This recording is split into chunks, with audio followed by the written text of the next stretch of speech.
noite a todos, bem-vindos a mais uma live do Marquijur Convida, e hoje eu tenho o prazer em receber aqui conosco o Dr. Frederico Afonso Isidoro. Ele vai falar um pouquinho com a gente hoje a respeito dos direitos humanos em tempos de pandemia, um tema bem polêmico, um tema extenso e muito importante. O Dr. Frederico, ele tem um currículo vasto, ele é mestre em Ciências Policiais de Segurança e Ordem Pública, mestre em Direitos Difusos, pós-graduado em Direitos Humanos, pós-graduado em Gestão de Políticas Preventivas da Violência, Direitos Humanos e Segurança Pública, pós-graduado em Direito Processual, bacharel em Direito, bacharel em Ciências Policiais de Segurança e Ordem Pública, major da Polícia Militar do Estado de São Paulo, ele é chefe da Divisão de Direitos Humanos, professor de Direitos Humanos, Direito Constitucional e Direito Administrativo, autor e articulista, e o mais importante, Dr. Frederico, ele é pai do Frederico Humberto, de 18 anos, do Theo, de 1 ano e 8 meses, e agora, recentemente, de 24 dias, com 24 dias, o Thales. Então, ele vai fazer o mês terça-feira. Então, Dr. Frederico, mesmo diante aí da vida conturbada, né, um pai recente com 2 bebezinhos em casa, se prontificou aqui junto ao Marquijur para falar um pouquinho com a gente sobre esse assunto. Doutor Frederico, muito obrigada por ter aceitado o nosso convite. É uma honra tê-lo aqui conosco nessa noite. Doutor Frederico, boa noite. Eu tenho que agradecê-lo, dizer que nós nos conhecemos na faculdade, né? Já há algum tempo já. Sempre convidado, nunca negou um convite, tem um coração enorme. Então eu quero aqui, diante de todos que estão assistindo a gente, tem muitos amigos nossos aqui, familiares, o pai da doutora Verônica está aqui, minha mãe está aqui, tem amigos, Bernadette, tanta gente bacana acompanhando a gente. Obrigada, nessa noite maravilhosa. Doutor Frederico, muito obrigado de coração. E a live é sua, meu amigo. O tema de hoje é um tema muito instigativo, né? Direitos fundamentais e essa fase de pandemia que a gente está vivendo. Vamos lá. Boa noite a todos. Professora Verônica, professor Josafá, sempre um prazer encontrá-los. Atipicamente agora, de uma forma virtual. Eu sempre agradeci a oportunidade que vocês me deram durante muitos anos de abrir ou de participar das semanas jurídicas da faculdade. É muito legal, adoro, é uma paixão que eu tenho. E vamos lá, né? Vamos bater um papo, vamos ver o que está acontecendo. Vamos lá, vamos ver o que tá acontecendo, né? Eu acho que a grande diferença hoje, em termos editoriais, vou começar por aí. Eu conversando com o professor Marcelo Hugo, que é meu coordenador na editora Saraiva, da nossa obra, uma das obras, são várias obras sob a coordenação dele, e ele falou assim para mim, ele está fazendo psicologia, ele falou assim, pô, Fred, a grande diferença dos livros de psicologia para os livros de direito não é apenas o preço, porque os livros de psicologia são mais caros. Ele falou, mas não muda toda hora, não muda todo ano, né? E o que ele viu como desafio, eu acho que vocês dois nunca me viram assim, né? Eu tô de licença paternidade e férias, babudo, já fazendo uma prévia do Papai Noel, de repente já antecipo o Natal também, eu já consigo fazer um biquinho. E aí o que acontece? O tanto que a gente muda de opinião no direito, e para alguns que acham isso uma dificuldade, eu acho uma magia. Eu não lembro, como eu falei, eu acabei a faculdade na década de 90, e quando você comprava um livro no primeiro ano, no primeiro semestre, assim, esse livro ele era aproveitado a faculdade toda. Né? Não tinha necessidade de você trocar de livro, né? E hoje os livros do direito, eles ficaram igual carro, ano e modelo, né? Eu tenho mais de 10 obras publicadas, e eu lembro um determinado editor me ligou e falou assim, pô, professor, como é que tá? Tudo bem? Tudo bem, então, precisa atualizar a sua obra. Direitos humanos não é tão assim, entre aspas, atualizável, aquela coisa que é toda hora, publica uma lei, publica uma emenda, publica uma medida provisória. Não é assim. Eu falei, mas não tem muito o que atualizar aqui, naquela época. Eu falei, mas é uma necessidade, é um mercado e tal. E eu acho aqui uma crítica minha para chegar no tema atual. Eu acho que essa talvez ganância do mercado editorial jurídico, né? Levou talvez até essa crise. E o que eu falo de mudança? Eu lembro de um livro, eu não lembro qual a edição, do livro do Michel Temer, Elementos de Direito Constitucional, que ele mudou um pensamento, não lembro agora, já faz muitos anos, de um pensamento, de uma edição para outra. E quando eu li isso a primeira vez, já tem muitos anos, eu achei fantástico. Ele escreveu assim, olha, ao contrário do que eu disse na edição anterior, eu estou revendo o meu pensamento. Não dá para o engenheiro rever o pensamento dele na construção, muitas vezes, de uma ponte, de um prédio, de um motor. Mas no direito a gente muda. A gente fala assim, o cara é sem opinião. Não, a gente muda porque muda. Quando começou, então vamos voltar agora, Covid. Quando começou essa questão, final de fevereiro, início de março, eu fui convidado para dar uma entrevista lá na TV Osasco, e aí eu mencionei assim, depois até deixo o link para ver essa entrevista. Eu falei assim, olha, eu penso que a oportunidade real do presidente da República solicitar ao Congresso Nacional a decretação do estado de sítio, né? A gente tem uma diferença técnica, né? O estado de defesa o presidente decreta e o Congresso referendo ou não. No estado de sítio, como é mais gravoso, ele solicita o Congresso, né? Então é uma autorização prévia, não é ele que decreta. E aí tem uma polêmica, pelo amor de Deus, será que vai precisar tanto? Tá? Falar hoje, em maio, é fácil. Mas lá no início de março, não estou falando que eu sou assim, um vidente. Tá? Eu lembro que eu até comentei, a gente comentava um pouquinho antes fora do ar, e aí eu lembro que eu converso bastante com o Pedro Lenz, a gente é amigo aí de muitos e muitos anos, e eu falei, pô, Lenz, ele falou, pô, Frederico, você acha? Eu falei, Lenz, eu acho. Ele estudou, ele fez uma live e tal, ele falou assim, puta, eu concordo com você. Não que eu preciso do referendo, mas é o maior best-seller do país, eu me senti muito mais seguro. Eu falei, pô, você concorda tal. E aí o que acontece? Aí o presidente, a coisa foi agravando, né? Não precisa a gente detalhar o que o país está suportando hoje. Não houve a decretação, o pedido ao Congresso, a decretação por parte do presidente, né, do Congresso, e eu penso que o país começou então a descambar juridicamente. Verdade. E aí eu comecei a sofrer como jurista. Por quê? Depois que eu leciono há 22 anos direito constitucional. Eu leciono direito administrativo há 25 anos. E eu leciono direitos humanos, olha, com bastante ênfase, assim, há uns 15. Então, não é de ontem, né? Às vezes as pessoas falam assim, professor, como é que sabe? A gente fala a mesma coisa há 20 anos, né? Então, a Constituição do artigo 1º do 150, ela está na cabeça. E eu comecei a sofrer com a liberdade de locomoção constitucional. É a lei maior. E, de repente, um determinado prefeito, eu proíbo o acesso à praia. Nossa. Eu lembro que só assim. Foi. Eu falei, gente, a praia é bem da União. Talvez, quem não conhece um pouquinho a minha história na docência, eu comecei como professor de cursinho muitos anos para depois eu ir à faculdade. Era até uma vontade, deixo até um beijo aqui, não sei nem se ela está assistindo, a professora Letéia, que foi ela que abriu a porta para mim, a gente fez mestrado junto, e ela falou, você quer dar aula? Eu já dava aula em cursinho há 10 anos, né? Quem dá aula em cursinho tem uma velocidade e uma dinâmica diferente da graduação. Então, no cursinho a gente, processos mnemônicos, decora, você precisa passar, vai cair isso na prova, cair isso no concurso e tal. Então já tinha muito isso, né? Ali a partir do artigo 20, 21, 22, as competências. Eu falei, não, mas espera aí, eu sei que tem alguma delegação da administração. Aí, a Constituição Estadual, a paulista, a gente não estuda, isso não é um defeito de uma faculdade, a gente não estuda a Constituição Estadual nunca, a não ser se você vai se habilitar em algum concurso público daquele estado, ou a lei orgânica do município. Sim.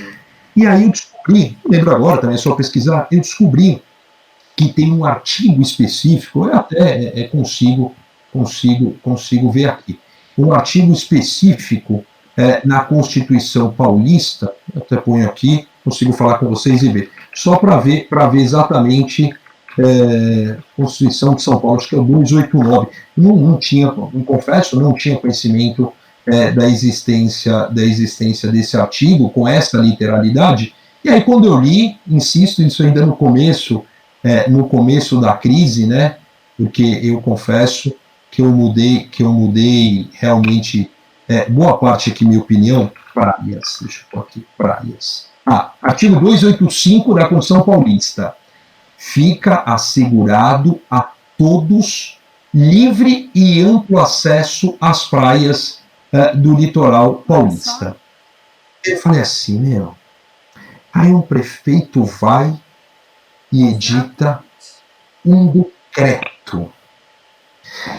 Para quem não lembra, até não ficar muito no juridiquês, que a coisa é aberta, nós temos o que a gente chama dos decretos executivos, de fiel comando de execução da lei, que estão lá no artigo 84, inciso 4 da Constituição. Compete ao presidente, aí por paralelismo, ao governador e ao prefeito, ele vai editar um decreto que é do poder normativo, do poder regulamentador, né, que ele vai regulamentar. Então a lei está lá, e será regulamentado em 30 dias, em 90 dias. Então, eu trago aqui um exemplo bem bobo, a lei da focinheira, que já está regulamentada, né?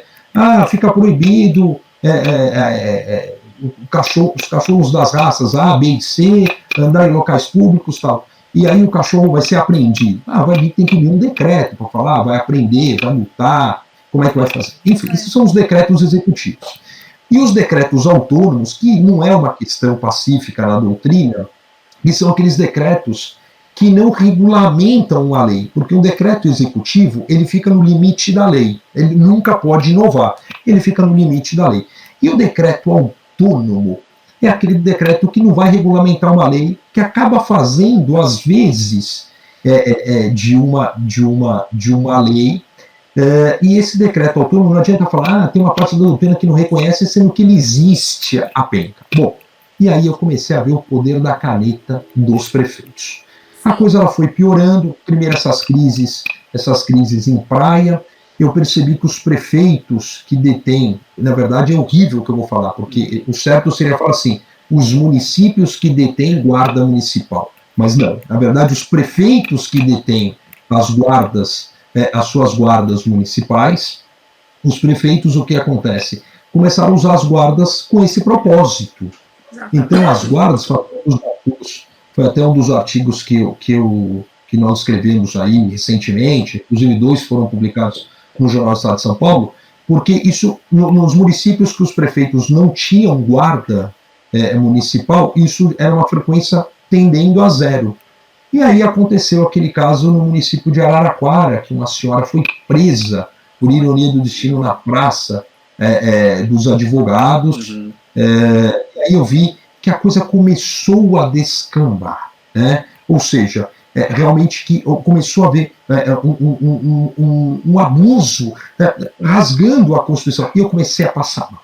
Falei, não é possível. Ele também começou a passar mal, doutor. Eu perguntava assim, cadê o Ministério Público Fiscal da Lei? Cadê as casas legislativas? Talvez a maioria das pessoas não saibam que as casas legislativas possuem 3 funções precípuas, né? Não é apenas elaborar as leis, fazer o controle orçamentário, contábil, né, financeiro, patrimonial do executivo e fiscalizar o controle político do executivo. Só que o que acontece? De um modo geral, os chefes dos executivos, claro que não dá para eu falar por 5.570 municípios, 26 estados, o Distrito Federal e a União, mas a grande maioria que os chefes dos poderes executivos, eles detêm o legislativo na sua mão. Então, o fiscalizado já tem, que é a frase eterna nesse país, o toma lá da cá, o fiscalizador, né? Então, a coisa foi incandescendo, e aí eu vou falar da cidade que eu moro. Eu trabalho na capital e eu moro a 90 quilômetros de São Paulo. Eu moro numa cidade que chama Itatiba, que fica aqui na divisa com Jundiaí, fica na divisa aqui pertinho, Valinho, Vinhedos, tal.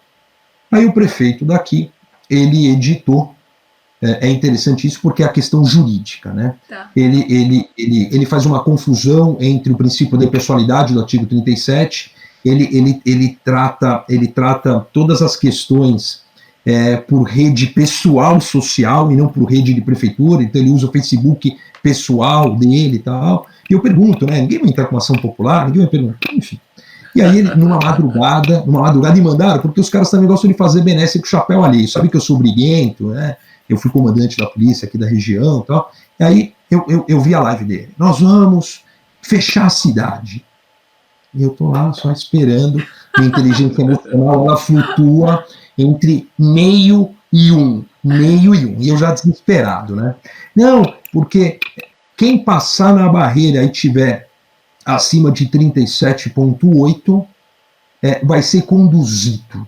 Falei, meu Deus do céu, voltou aquela condução de averiguado antes da Constituição de 88. E aí começaram as discussões, as pessoas me ligando e falaram, mas está conduzido. Por quem? Para onde? Para quê? Por quanto tempo? E aí ele fechou realmente aqui a cidade, ele criou barreiras sanitárias. E aí o que aconteceu? A Globo veio e fez uma entrevista. E aí passou no Fantástico. Então, não é argumento jurídico, o argumento é assim, exatamente isso que eu estou falando. Não, se passou no Fantástico é porque está certo. Convalidou. Aí eu comecei a ficar só. Sabe quando você começa a ficar sozinho? Sabe quando você começa assim, eu estou perdendo aqui, estou ficando no meio do mar, estou perdendo uma boia, estou perdendo a outra. Aí eu vi uma frase um professor que foi meu professor numa das pós-graduações de Direitos Humanos, o professor Fernando White, deve ser uma das maiores autoridades em direito à saúde, direito sanitário, enfim, eu fui aluno dele, é uma referência. Aí eu vi uma live dele, li um artigo dele que estava em inglês, aí eu comecei a balançar, falei, meu, não é possível que, eu não quero ser arrogante, mas tipo assim, acho que só eu estou enxergando, só eu estou sozinho, só eu estou certo. Será que ninguém está vendo os prefeitos, decreto, fecha a praia, fecha a rodovia, fecha a rua, e aí não acabei. E o prefeito daqui, assim, o seguinte, então, e quem se recusar não entra na cidade. E se a placa do carro for de fora da cidade e se recusar a passar por uma barreira sanitária, não entra. Minha placa é de São Paulo. Aí você teve um ataque do coração, doutor. Eu comecei a passar a mão no começo, assim, falei, não vou, me recuso. Eu liguei pro delegado seccional, que é muito amigo meu, a gente dava aula junto na faculdade. Ele falou, porra, Frederico, eu não tô sabendo. Eu falei com o meu diretor, ele falou, pô, Frederico, é uma questão lá local. Eu falei, ó, é o seguinte, eu não vou passar nessa barreira. E eu fiquei, e a coisa foi. Aí eu ouvi assim uma frase: o momento não é jurídico, o momento é de saúde. Aí tem um artigo na Constituição que fala da competência comum do direito à saúde e tal, e aí eu digo a geografia. Não, gente, vocês não sabem ler. Artigo 5º, qualquer outro, 5º, lá em cima, 5º, e aí começou. Aí o Valério Mazzuoli, um grande amigo, um cara que veio dar palestra pra gente o ano passado, para mim, um dos maiores internacionalistas do país, o Valério Mazzuoli, ele soltou um artigo envolvendo a OMS, né, que nós deveríamos ter por uma adesão, e eu naquela visão, Josafá, artigo 1º, inciso 1, soberania, não tem nada automático, não é porque a OMS falou que é, mas eu fui, sabe, cada dia eu falando assim, cara, eu vejo que é assim, mas é a lei maior, é a Bíblia do direito. Eu acho que tudo isso perdeu a sua essência primária com a nova realidade.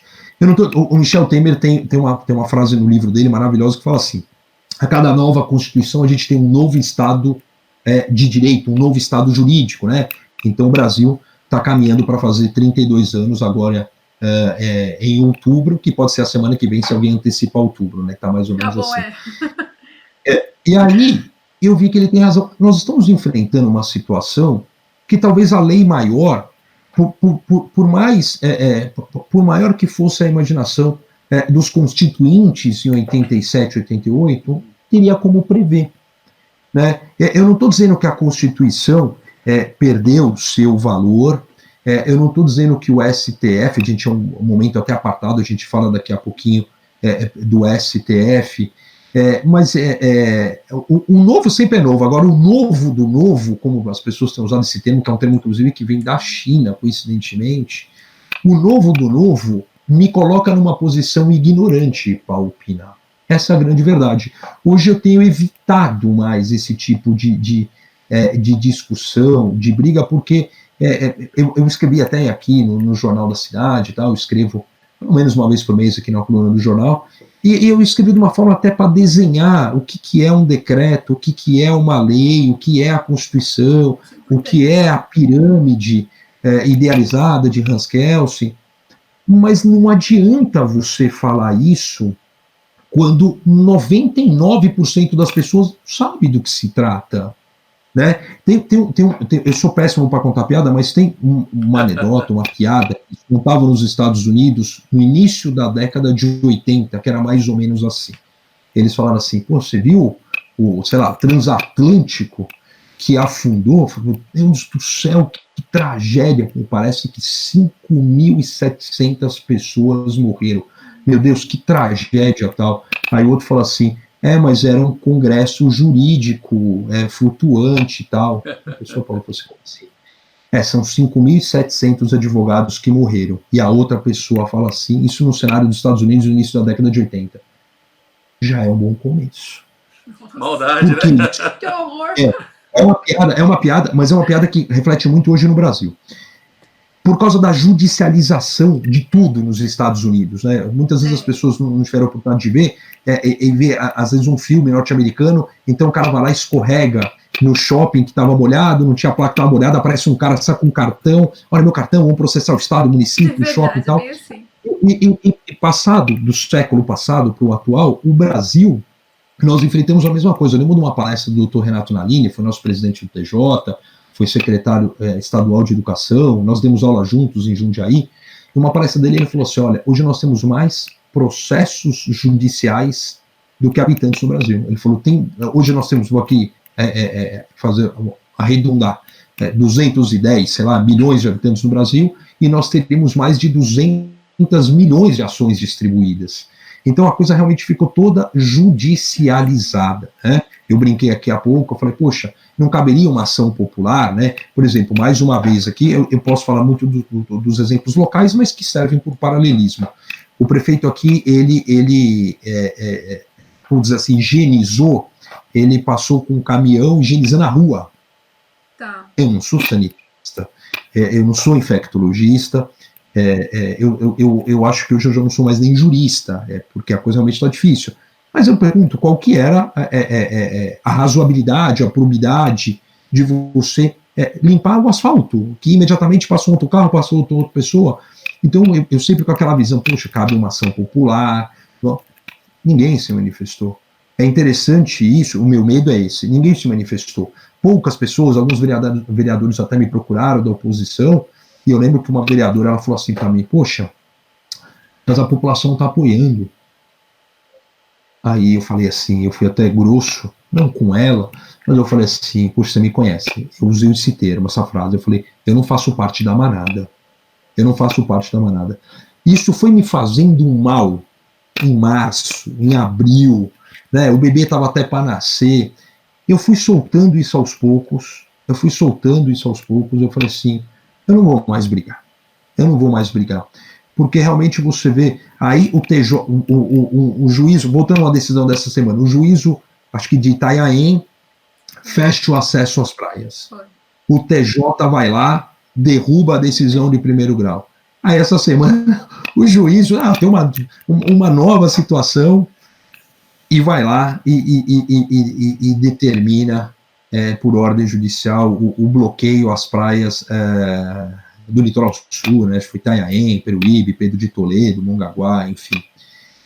E aí eu comecei realmente a pensar, falei, o judiciário hoje tendo um protagonismo que o executivo não está tendo, né? Porque uma série de, eu estava lendo agora a decisão do ministro Celso de Mello sobre a liberação do vídeo, que tudo envolve, né? Tá tudo cercado, né? E aqui não dá para falar quem está certo, quem está errado, não é nem essa questão. Mas a dificuldade que eu vejo hoje, realmente, as pessoas de enfrentarem isso, né? Eu não vejo realmente assim, vamos enfrentar a associação comercial de vários locais brigando pela abertura do comércio, mas a perda sistemática de direitos, ela não está sendo brigada. Isso que dá medo. Está relativizando uma série de direitos. Verdade. Exatamente. Doutor Frederico, Eu tenho uma pergunta aqui para o senhor, uma pergunta minha pessoal, até pelo prazer que eu tenho, né, de estudar Direito Constitucional, gosto muito, e o seu tema toca muito o meu amor pelo constitucional. O doutor falou algumas coisas fundamentais. Eu tenho uma pergunta bem simples, mas antes dela, eu queria agradecer algumas pessoas que estão com a gente aqui. Emilau Academy, que é a doutora Eliane Otaviano. Segunda-feira estará com a gente, né? Obrigada, doutora. É o Papa do Direito Marítimo no país. O Cristiano está com a gente, Ednei. Está aqui o Vitor Raical, que esteve com a gente, né? Falando sobre direito digital. Obrigada, Professor Vitor. Alexandre Lunardi também está com a gente aqui, prestigiando a sua live, doutor Frederico. Gente, meu pai está aqui. Tem um monte de gente bacana aqui com a gente. Familiares, amigos, colegas. Obrigada, gente, Balego Júnior, Jane está aqui, a Crisnia. Todo mundo com a gente acompanhando. Gente, muito obrigado. E a minha pergunta é a seguinte. A Constituição de 1988... Então, quem está assistindo a gente, tem gente que é jurista e tem gente que não é. Então, só explicando a minha pergunta. O que o Dr. Frederico está dizendo é o seguinte, a nossa legislação funciona numa espécie de hierarquia. Então, tem uma lei acima das demais. Então, tudo que é decreto presidencial, decreto do governador, do prefeito, ele deve respeitar aquela lei que está acima, que é a Constituição Federal. Chegou nessa fase de pandemia, o doutor acredita que essa Constituição não estava preparada para essa fase de pandemia? Ou acredita que estava preparado, ou a interpretação está equivocada do judiciário e do executivo? Então, assim, é o si, né? A gente brinca muito aqui em casa. Eu acho que quem joga em loteria e não faz si, não tem graça, né? A possibilidade de você ganhar numa mega loteria, só numa mega sena, é enorme, mas eu brinco muito com a Thaís aqui em casa, falo assim, Thaís, tem que estar preparado. Você ganhar 100 milhões, você fala, não sei o que eu vou fazer, né? E se ganhar? A questão que eu volto é, e se o presidente tivesse decretado o estado de sítio? Boa pergunta. Eu acredito, quando você volta, eu até deixei a Constituição aqui para mim, quando você vai lá na Constituição, no artigo 130, deixa eu descer aqui, é justamente para ver o que ela permitiria nessa situação. Acho que é uma questão interessante até para a gente ver o não e o sim, né? É interessante até você ver o nome do título, né? Da defesa do Estado e das instituições democráticas. É interessante você, não fomos nós que escrevemos, é a nossa lei maior do país, está lá no título 5. Então, assim, da defesa do Estado e das instituições democráticas. É uma crise constitucional quando há essa questão. E ele fala, o que interessa aqui para mim é o artigo 139, o que poderia ser feito nesse Estado. Então, olha que interessante. A primeira, acho que é fundamental. Obrigação de permanência em localidade determinada. Então, aqui, a liberdade de locomoção, se não me engano, acho que lá no inciso 15 do artigo 5º, ela considera-se, então, relativizada. Porque hoje é um grande problema isso. Eu acho que é interessante... Lockdown, com a competência jurídica para o cara fechar lockdown, enfim. Então, o que acontece? Eu tenho um estado de sítio, obrigação de permanência em localidade determinada. Vai vir o decreto e já vai falar. Detenção em edifício, questões aqui, suspensão de liberdade de reunião. Olha que interessante, fantástico. Busca e apreensão em domicílio, de repente está lá no domicílio aquela festa, naquele condomínio, naquela casa, né? Intervenção dos serviços públicos, requisição de bens. Deixa eu voltar aqui com a imagem de vocês. Então, eu acho que o estado de sítio, ele será muito tranquilo. E, voltando até aqui, no parecer que o presidente da OAB, o presidente nacional da OAB, o Felipe Santa Cruz, fez de 20 de março, contraindicando o estado de sítio, né?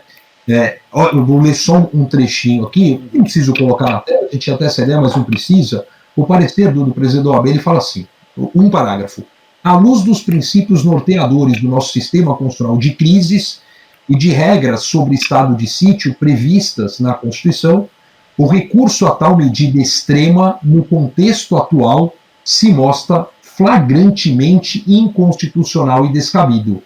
Não há um cenário de impossibilidade de atuação do Estado dentro das regras democráticas que autorize a suspensão da própria Constituição. Quando eu era mais novo, e a gente, não sei se vocês passaram por isso na docência, na advocacia, quando a gente via um cara que era cardeal falando alguma coisa, e se você pensasse de modo diverso, você ficava, o cara falou, quem sou eu para falar o contrário? Verdade. Eu lembro das aulas do Fernando Capês no Damásio. Eu tive a oportunidade de ser aluno dele e depois ser professor no Damásio durante anos. Eu lembro de uma das primeiras aulas ainda nos idos de 1999.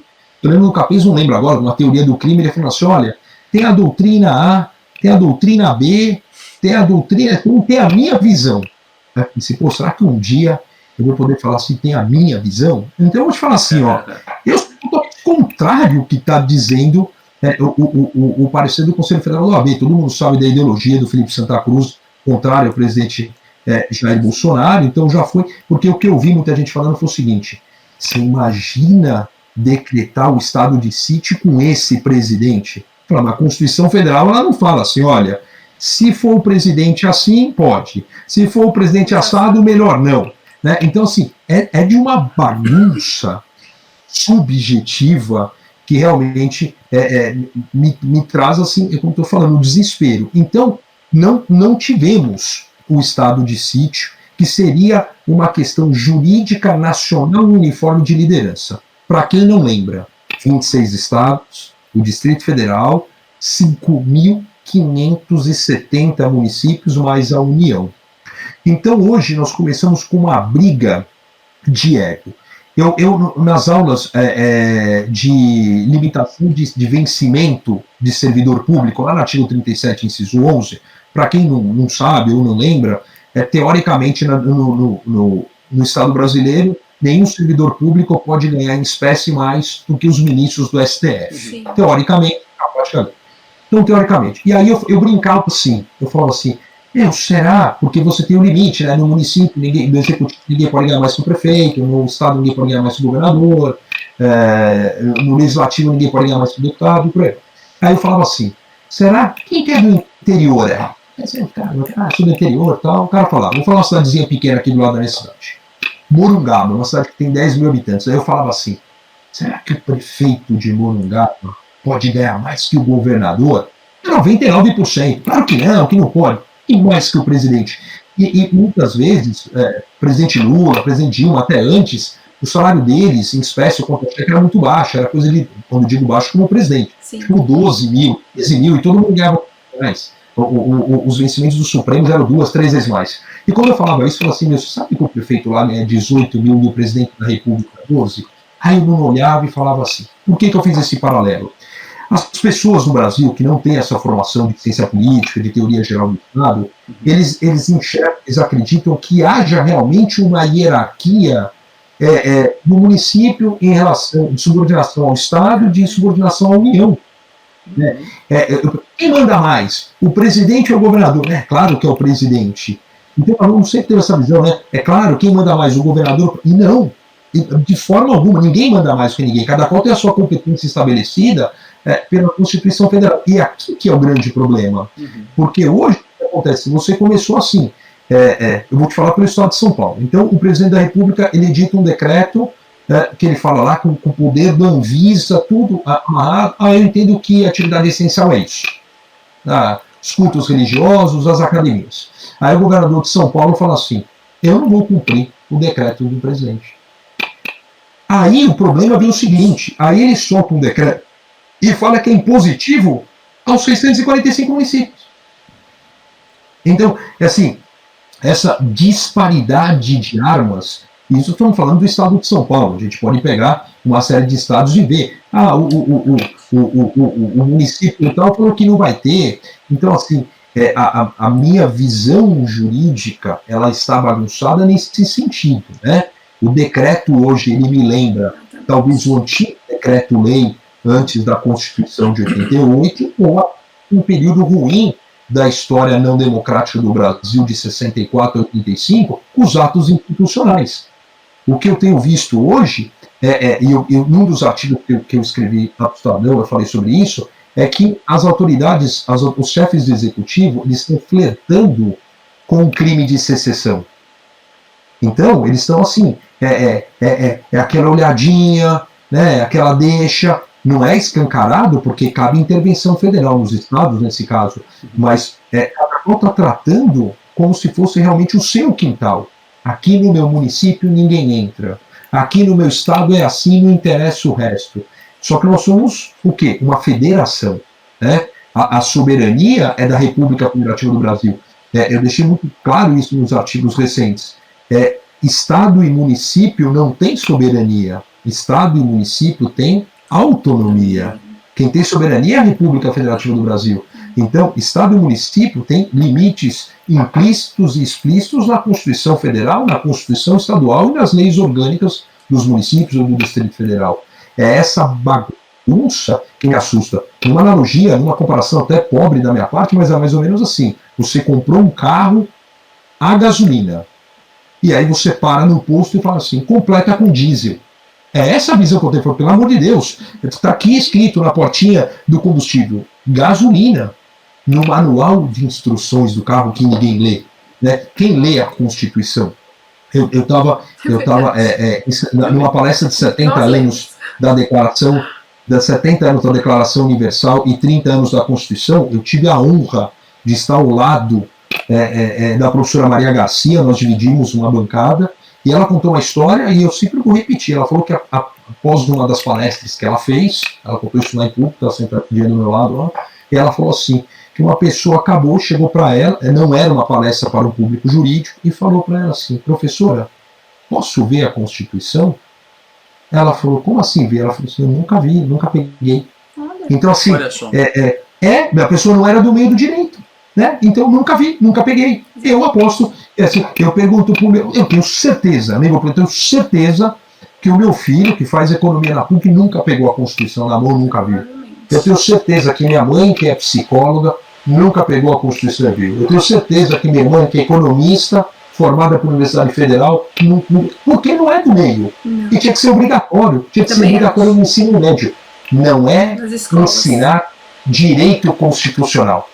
Era ensinar a Constituição.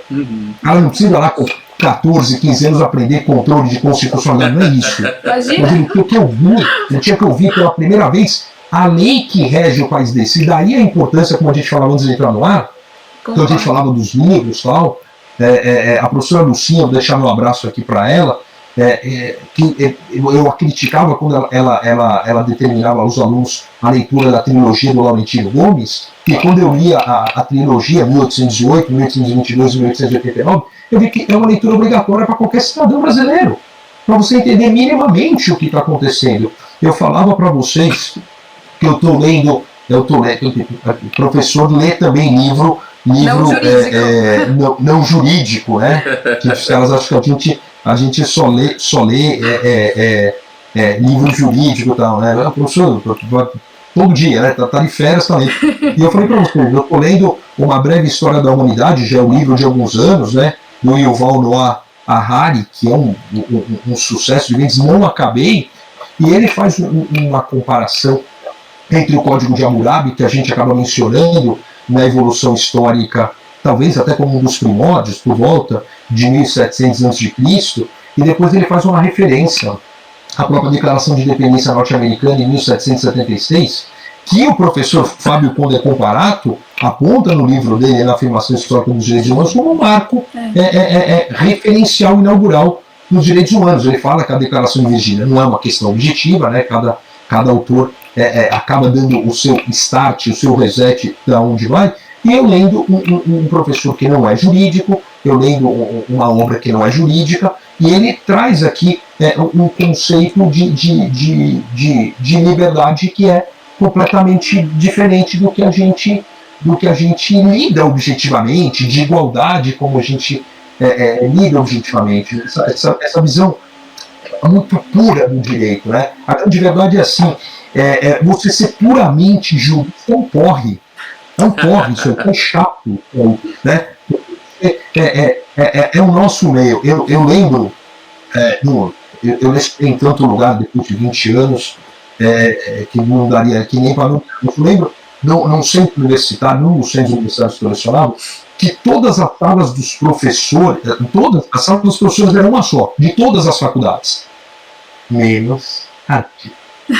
A sala do direito era separada.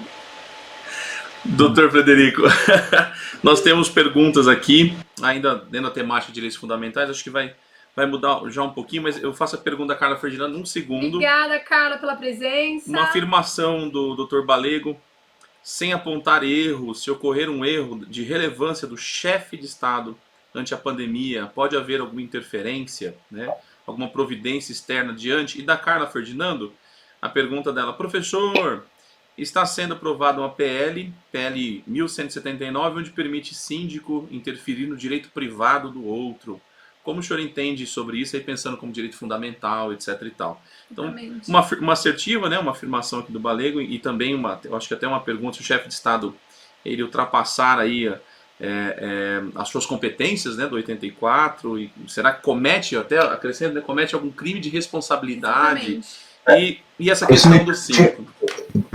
Pode falar. Eu vou para a segunda, eu vou primeiro falar do síndico. Tá. De repente eu recebi no Zap, aqui na cidade de Jundiaí, uma cidade limítrofe aqui com Itatiba, que o síndico ligou para a polícia militar. A polícia militar não foi, era uma reunião no salão de festas e a guarda municipal foi.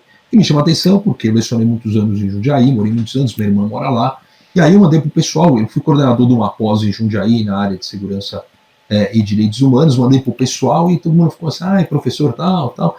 É assim, eu vejo como um abuso. Teve uma live do Dr. Wander, que é um grande amigo meu semana passada, ele é especialista nessa área de direito de condomínio, né, essa questão, e eu até acabei nem perguntando para ele porque realmente está dando polêmica. Mas eu lembro, tem um comentarista, perdoe, eu não assisto a Rede Globo, mas tem um comentarista na Rede Globo, no Jornal do Meio-Dia, que ele comenta sobre condomínio. Eu recebi um vídeo no Zap que ele comentou justamente assim, já que a Globo convalida a questão justamente assim, não, se tiver uma reunião, o síndico deve ligar para a polícia vai lá e fecha e toma tudo e tal. Eu vejo isso de uma forma tão temerosa, como eu falo, o Estado policialesco me dá muito medo, né? Tem a questão do chefe de Estado, tem a do condomínio, vou fazer uma nota de rodapé aqui, vou fazer um apartado. Quando começaram os projetos de lei antifumo, lá atrás, de competência estadual, um estado era proibido fumar, área reservada aos fumantes, eu já deixo bem claro, eu não fumo, não suporto o cigarro, tenho rinite, então não é isso. Quando me veio à mente, quando você acaba lendo de uma forma bastante, com frequência, Hannah Arendt, por exemplo, Origens do Totalitarismo, A Banalidade do Mal, me deu um calafrio do Estado higienista que se tornou a Alemanha naquela época, né? Então, o ser humano é o homem, ariano, cristão, heterossexual, então magro, né? Então não pode fumar, não pode beber, enfim. E eu falei assim, cara, eu vou escrever um artigo lá atrás. Eu vou escrever um artigo que essa lei antifumo, anti-tabagismo, essa lei, ela é inconstitucional. Tenho certeza, conversei com alguns professores e tal, e aí eu não lembro qual órgão que abriu um concurso já tipo de monografia, já premiando o contrário.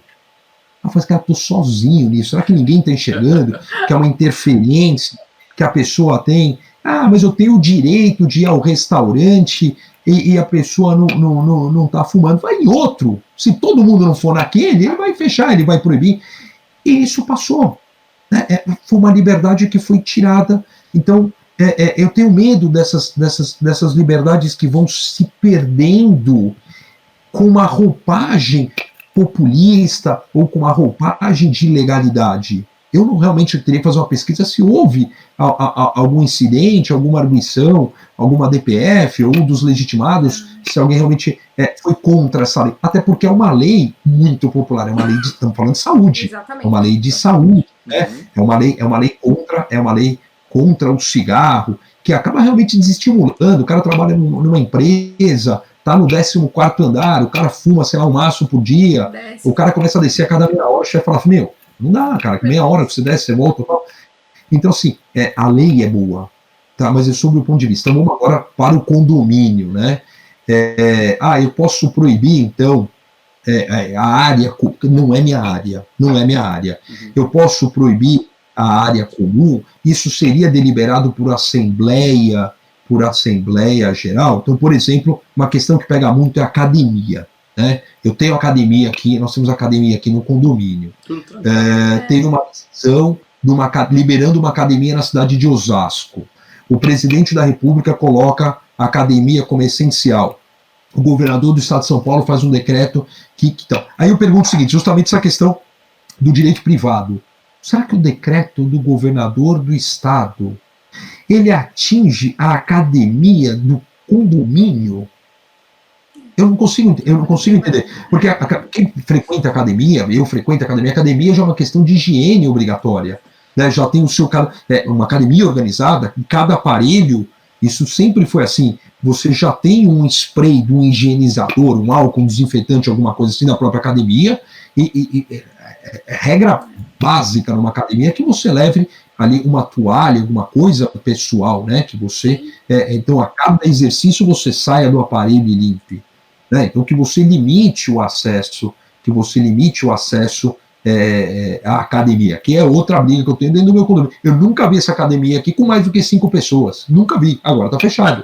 Entendeu? É igual a minha. Aí o pessoal reclama que tá fechado, mas só vão 5 pessoas.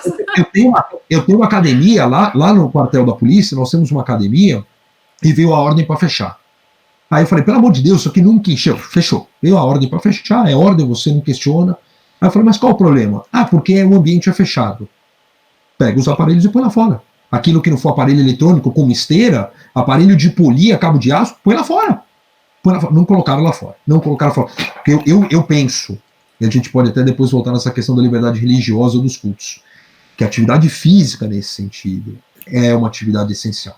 Vamos para a omissão ou comissão do chefe de Estado brasileiro nesse sentido. Doutor Frederico, só acrescendo, o doutor Rodrigo pediu para acrescer o seguinte, inclusive se ele descumprir tratados internacionais. Ótima pergunta. Então vamos pegar primeiro a questão do tratado internacional. Bom, qual é o tratado internacional? E qual esfera que o tratado internacional está? Para quem não sabe, nós temos então, eu acredito que 3 possibilidades. Um tratado internacional que o Brasil não incorporou. E por isso eu tenho receio que tudo que a Organização Mundial da Saúde fala é automaticamente incorporado no Brasil. Não é assim. Uso discordado do professor Valério Mazzuoli. Não é no automático, né? Não é no deixa o botãozinho automático. Então o Tratado Internacional não foi incorporado. Não faz parte do ordenamento jurídico brasileiro. Bom, próximo passo. Ele foi incorporado. Ou ele é uma norma com equivalência constitucional, e não é o caso, porque nós só temos 2 normas com equivalência constitucional.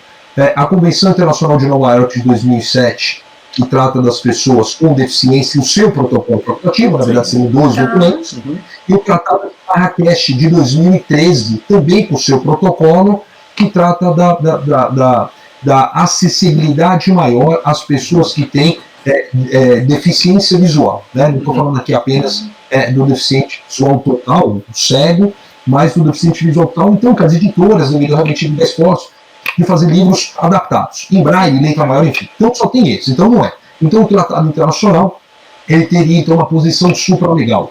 Qual o tratado internacional que nós estaríamos então aqui afrontando? Eu recebi hoje, vou até olhar aqui, eu recebi hoje um colega de Portugal, Mauro César, meu irmão, se estiver nos vendo aquele do Brasil, e uma hora ele mandou para mim assim, ó. Ele falou assim, Fred, dá uma olhada para você na live da noite. Ele falou assim, a Declaração Universal sobre Bioética e Direitos Humanos. Olha. Artigo 6º, consentimento. 1.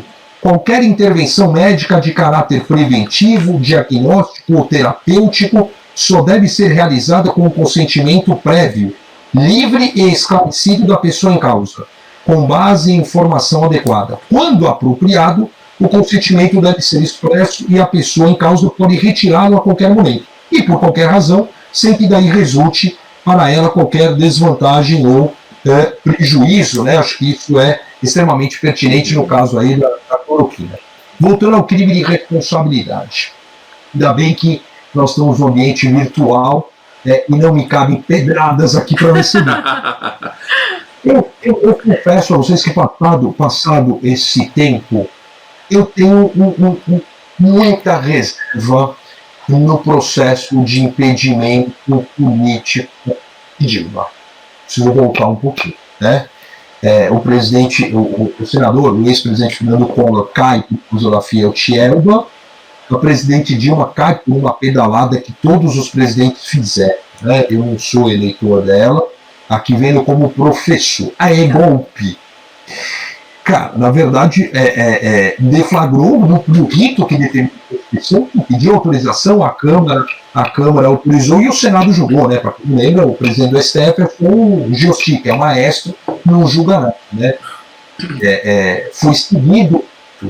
Quando você vê a lei de responsabilidade de 1950, 59, uma coisa assim, né? Além do artigo 8 da Constituição, ela é muito ampla. Ela é muito ampla. Então, desculpa, não lembro do nome, mas quem perguntou, o presidente ele poderia estar incorrendo em crime de responsabilidade? Eu penso que sim. Eu penso de uma forma muito tranquila, né? Por que o ex-presidente Lula não caiu como mensalão? Porque ele tinha o Congresso na mão.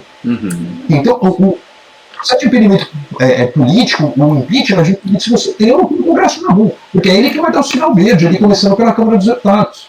Então, eu entendo que sim. Quando você olha, eu até minimizo aqui a tela, deixa eu botar aqui na Constituição, quando você vai lá para o 85, você quer ver? Ele é muito aberto, não é só um descumprimento, descumprimento da Constituição. 9287 está aqui. São crimes de responsabilidade os atos do presidente da República que atentem contra a Constituição Federal. Poxa, que atentem contra a Constituição Federal. Nós temos 250 artigos, mais de 100 transitórios.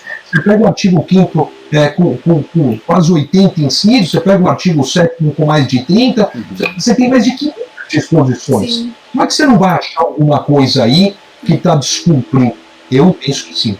Legal. Doutor Frederico, eu quero fazer menção do doutor Alexandre Volpiani, mandou um abraço aqui para o senhor, vice-presidente da OAB, subseção Osasco, está aqui com a gente. E tem uma pergunta do senhor João Rodrigues, seu pai da doutora Verônica. Ah, meu pai adora as perguntas. Obrigada, nepotismo, hein? Total. O senhor João perguntou o seguinte, fez uma assertiva, né, e uma pergunta no final. Além do povo, né? Não, além do povo nunca ter lido a Constituição Federal, temos muita dificuldade em entender os deveres e competências de cada poder. Hoje está uma bagunça, um poder agindo como o outro. Como regrar isso? Excelente pergunta. Boa pergunta. Excelente pergunta. Vamos lá. O artigo 2º da Constituição fala da independência e harmonia entre os poderes, né? Se o significado, se a etimologia de harmonia não mudou, ela foi esquecida, né? Nós temos qualquer coisa hoje menos harmonia, né? Eu penso que a decisão monocrática do ministro Alexandre de Moraes impedindo a nomeação de um diretor de polícia, que é uma competência exclusiva do presidente da República, ali virou até meme e tal, foi uma questão... É difícil para nós, como professor de direito constitucional, sustentar isso na sala. Não, não fala assim, professor, explica aí. Para explicar, vamos falar, porque não tem mais futebol, vamos falar de futebol, porque não tem, não consigo. Você pega qualquer manual, você não tem respaldo. Né? Você fala, o manual sou eu vou criar. Então, assim, você vê essa interferência, então, contundente do judiciário nas suas esferas, né? A gente fala do Supremo porque dessa, entre aspas, né, não é a repercussão geral técnica, mas dessa repercussão nacional, todo mundo fica sabendo, e às vezes a gente não fica sabendo das decisões locais, né? Você tem o legislativo na sua omissão, na minha opinião, nos locais, então nas câmaras municipais, as assembleias legislativas, não fazendo o controle político do prefeito ou do governador, nessa edição reiterada de decretos autônomos, né, esses decretos autônomos, teria que fazer um controle político, eles são inconstitucionais, né, não são ilegais. E como balizar isso? Olha, é difícil falar aqui de curva, de leito, eu não tenho capacidade para enxergar isso, né? Eu penso que a pergunta é assim, será que ainda seria oportuno o presidente da República decretar o estado de sítio? Eu penso que sim. Eu penso que juridicamente, voltando aqui na ciência jurídica, que juridicamente seria uma forma de você pegar todo mundo na mão e agora está comigo. Exatamente. E agora está, entendeu? Professor Então, Frederico, eu gostaria de ouvi-lo até o fim da noite. Esse tema é muito polêmico, o pessoal está adorando, várias manifestações aqui no Instagram. Mas eu sempre digo no final de todas as lives, porque para mim as lives deveriam durar horas e horas, que eu iria usufruir de todo o conhecimento. Mas estamos chegando no final. E, infelizmente, no fim, é um tema maravilhoso, direitos humanos, direitos fundamentais, e discutir essa questão dos poderes, de todas essas normas e dessa bagunça que o Brasil vem vivendo desde o início de março, que o senhor bem trouxe na live de hoje, daria aí uma live de muitas horas. Mas, infelizmente, a gente precisa encerrar. Eu agradeço muito que o senhor aceitou nosso convite. Agradeço a participação de todos na noite de hoje, as perguntas, as manifestações. Enfim, a todo mundo que nos acompanha, tanto no canal como no Instagram. O vídeo da live de hoje, na semana que vem, já estará disponível no canal Marquijur, para quem perdeu, não conseguiu assistir, ou para quem chegou na metade e perdeu o início, que foi muito bom. Exatamente. Muito obrigado, professor. E...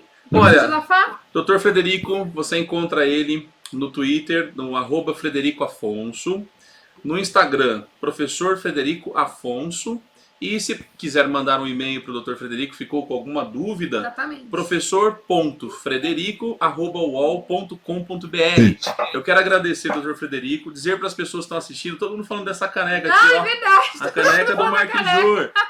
Dr. Frederico, essa caneca, assim que acabar a pandemia, chegará na sua casa, viu? Nós daremos não essa é minha, né? Outra! Nós faremos um mimo entregando aí para o senhor em agradecimento a essa noite. Não dá para a gente se encontrar pessoalmente, mas já está prometida aqui a caneca. E, gente, muito obrigado. A gente sempre costuma falar no final que a razão da nossa live é o nosso convidado e vocês estão assistindo a gente. Então, muito obrigado a todos. Dr. Frederico, muito obrigado. Segunda-feira tem mais live com a doutora Eliane Otaviano, e as considerações finais para o Dr. Frederico nesses minutinhos finais. Um agradecimento pelo convite, agradecer sempre a minha esposa, lembrar, né, Verônica, se você, Josafá, vira a Thaís barriguda, depois barriguda de novo, tá? E ela tá aqui, viu, acompanhando, tá acompanhando. Obrigada, Thaís! Não tá mais barriguda. Eu vou agradecer primeiro a minha esposa, por óbvio, ela que falou assim, arruma essa bagunça. Eu tô em casa de férias, né? Virou aqui, não é nenhuma crítica, né, mas virou um bordão no nosso meio, sempre a biblioteca e tal. E eu acabei levando meus livros para São Paulo, estão no meu trabalho, que é onde eu uso diariamente. Ela falou, vamos arrumar essa bagunça aqui no seu escritório. Então, eu tenho aqui em cima uma foto do Bruce. Eu preciso agradecer os meus cachorros por não terem latido, porque eu tenho 4 cachorros que poderiam passar aqui, latir, brigar, e acontece uns quebra-pau aqui, pira e mexe. Agradecer o pequeno Thales, que não chorou, né, que deve estar mamando, deve estar ali num cantinho. Eu tive que deixar o Theo na minha sogra, porque ele ia vir papai, então é sempre uma oportunidade. E eu queria só realmente, a gente discutiu muito essa questão de liberdade, né? E eu havia falado do livro dessa referência que liberdade hoje a gente já não sabe mais o que seria, né? Nós aprendemos que liberdade é sempre o direito de ir e vir, de permanecer no local, né? Essa figura tão constitucional, tão literal, né? E quando você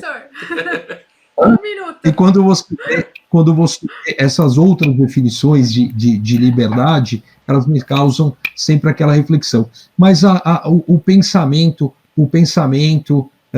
da escritora Cecília Meirelles é o pensamento que eu deixo aqui para nós no final, né?